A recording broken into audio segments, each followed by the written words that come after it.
Chers auditeurs, nous vous invitons à rejoindre les milliers de gens qui ont déjà fait passer leur leadership en vitesse supérieure à l'aide du livre audio Leadership, les 11 changements essentiels auxquels tout leader doit se prêter, de John Maxwell, auteur à succès numéro 1 selon le New York Times.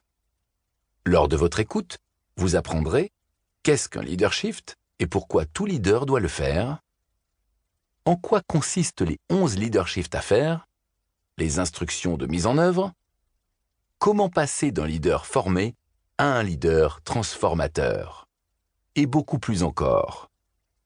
Voulez-vous accélérer votre carrière? Au lieu de tenir le cap, vous pouvez modifier votre trajectoire et vous positionner en faveur de réalisations nouvelles et enthousiasmantes avec John Maxwell.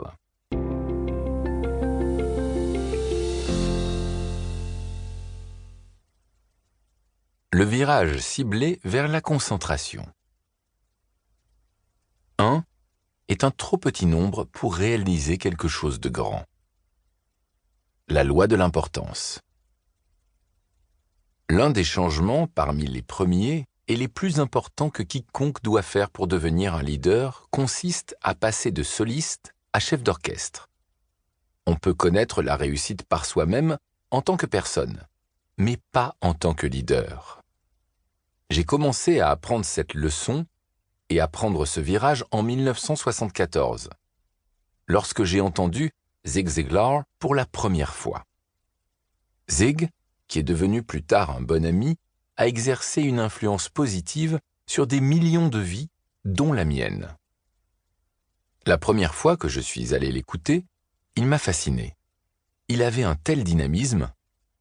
On m'avait formé à donner des conférences, ce que je faisais alors depuis environ 5 ans, mais Zig avait quelque chose de différent. Il avançait et reculait sur l'estrade. Il s'adressait de façon distincte à son auditoire avec son accent du Sud. Il rythmait ses paroles pour en optimiser l'incidence. Il se montrait charmant. À un moment donné, il s'est même agenouillé pour faire une remarque et établir le contact avec nous. Tout ce qu'il a fait ce jour-là m'a beaucoup plu. Mais ce qui m'a le plus impressionné, c'est une de ses affirmations. Elle est devenue le catalyseur par lequel j'ai pu faire passer mon type de leadership de soliste à chef d'orchestre. Voici ce que Zig a dit. Si vous aidez suffisamment de gens à obtenir ce qu'ils veulent, vous pourrez obtenir tout ce que vous voudrez de la vie. Cette parole m'a frappé comme la foudre. Je me suis immédiatement rendu compte que je faisais fausse route dans mon leadership. J'étais comme un soliste qui voulait que tout l'orchestre soit à mon service et suive mon programme. Au lieu de cela, je me devais d'agir comme un chef d'orchestre qui œuvrait de manière à faire ressortir le meilleur de chacun de mon entourage. Je devais modifier mon programme pour qu'il aide les autres et non que moi-même. Au cours des quelques années suivantes, j'ai délaissé le moi pour m'intéresser au nous et j'ai fait une découverte. Mes efforts accrus pour me concentrer d'abord sur les autres et leur procurer une valeur ajoutée accroissaient l'énergie de ceux que j'avais sous ma direction, tout en accroissant la mienne. C'est alors que j'ai compris qu'il est merveilleux que des gens viennent en aide à leur leader, mais encore plus merveilleux que le leader vienne en aide aux gens. Mes efforts accrus pour me concentrer d'abord sur les autres et leur procurer une valeur ajoutée accroissaient l'énergie de ceux que j'avais sous ma direction, tout en accroissant la mienne. Dernièrement, j'ai lu un article portant sur 4 musiciens solistes qui se sont réorientés pour devenir chefs d'orchestre. La sud-coréenne Han Na-cheng, qui avait connu une grande carrière en tant que violoncelliste, est devenue récemment chef d'orchestre à temps plein.